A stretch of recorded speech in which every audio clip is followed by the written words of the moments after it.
Cahaya itu sesuatu yang menerangi. Jadi sehingga kita bisa membedakan ini apa, itu apa.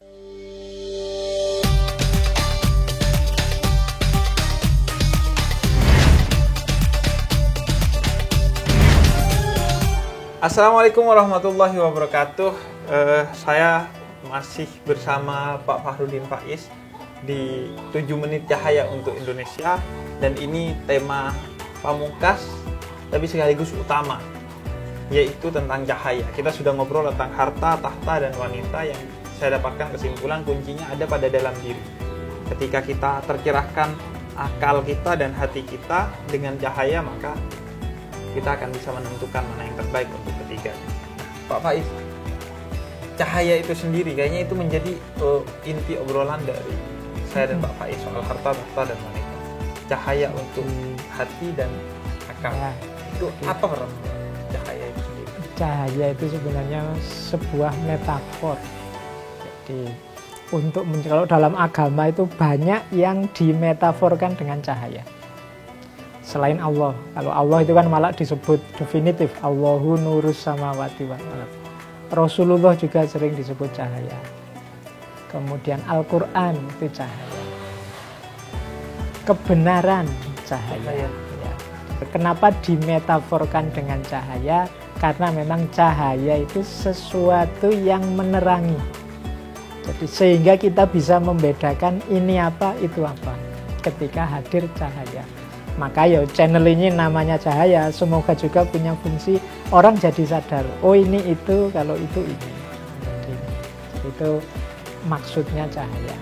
Nah, cahaya itu berguna, syaratnya yang pertama ada yang dicahayai. Tidak ada gunanya cahaya kalau orang tidak menggunakan, itu yang saya maksud. Jadi cahaya akan berhenti, tidak ada gunanya kalau tidak dimanfaatkan. Lampunya terang tapi tidak ada orangnya, itu kan mubazir.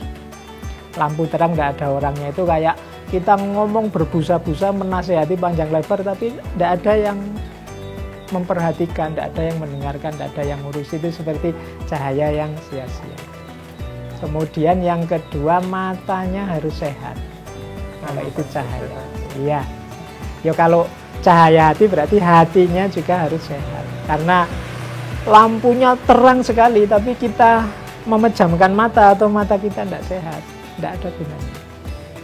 Jadi kita dicahayai sih. Kalau misalnya analoginya manusia tadi, petunjuk tadi, petunjuknya datang, ya kita dengarkan.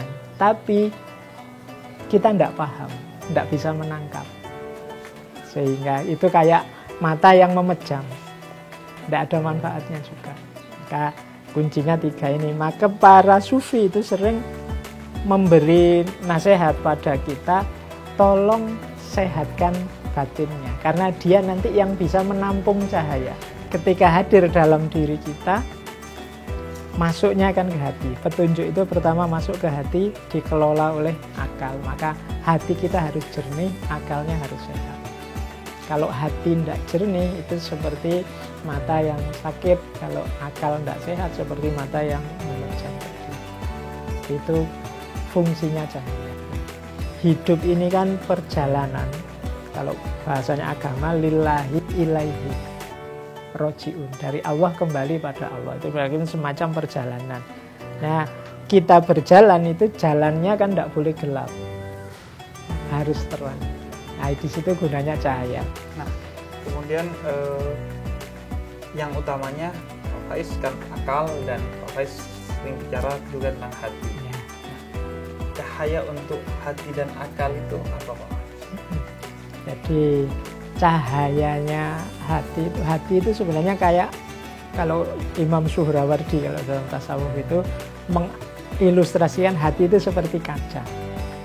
Jadi hati inilah yang memantulkan kebenaran, kebaikan. Jadi Allah itu menganugerahkan segala macam petunjuk, itu jatuhnya ke hati kita. Maka hati ini tidak boleh gelap, tidak boleh kotor. Kalau dia gelap kotor, sebagus apapun materi masuk, sejernih apapun cahaya masuk, dia tidak akan bisa dipantulkan. Nah, kalau akal namanya ditajamkan.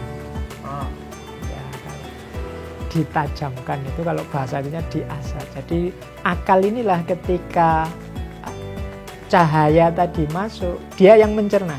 Apa itu? Apa yang harus aku lakukan kemudian? Apa yang harus aku perbuat kemudian? Nah, ini akal yang jadi hati yang mengorientasikan, akal yang memutuskan ini berarti yang aku lakukan. Nah, itu akal yang memutuskan pilihan-pilihan perbuatan.